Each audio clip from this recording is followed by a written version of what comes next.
তাহলে আমরাও ভারতকে নাজেহাল করতে পিছপা হব না। হ্যাঁ, কি বললেন? আমাদের দেশকে কি বললেন আরেকবার বলুন। ঠিক অতটুকু নাজেহাল আপনাদেরকে করব। আপনারা আরে নাজেহাল করবেন, আগে আপনারা পেঁয়াজের দামটা কমান।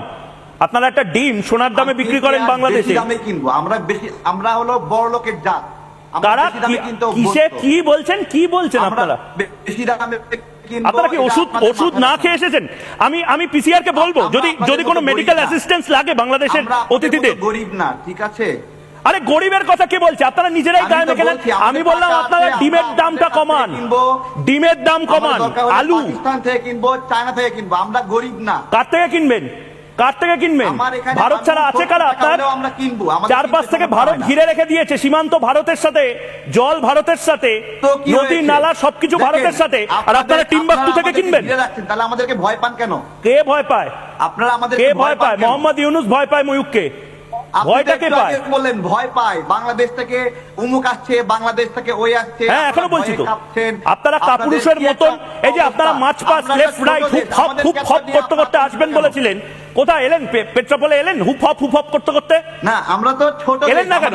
ভয় পাচ্ছেন? এলেন না কেন? বাসের রাফাল নিয়ে আসতে ভয় লাগলো? আপনাদের ওই বাসের রাফাল গুলো নিয়ে ঠক করে কাঁপতে ভুস করে হয়তো পড়ে গেল। আপনারা তো সারাক্ষণ আতঙ্কে থাকেন যে আরে দূর আতঙ্কে থাকি আপনাদের জঙ্গিদের জন্য।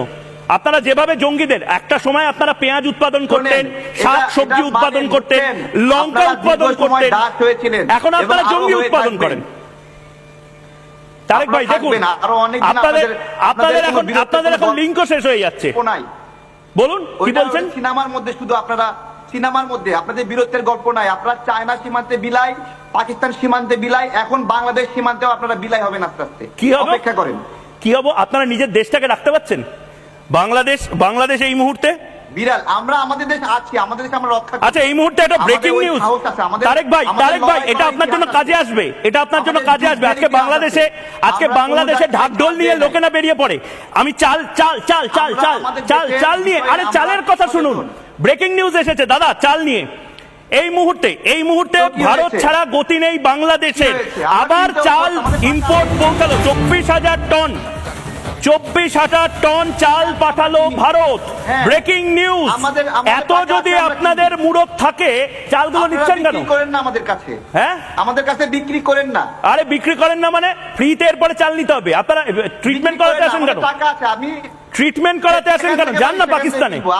পাকিস্তানে যান না। আচ্ছা তারেক ভাই, দিদি আছেন। আরে পাপিয়াদি কিছু বলতে চান? পাপিয়াদি, এত মেডিকেল ভিসা করেন কেন? পাকিস্তানে যান না। পাকিস্তানে যান পাকিস্তানে। ভারতের পরে চিকিৎসা করাতে আসবেন না। ফুসকুড়ি হলে ভারতে চলে আসেন। হ্যাঁ বলুন দিদি, বলুন।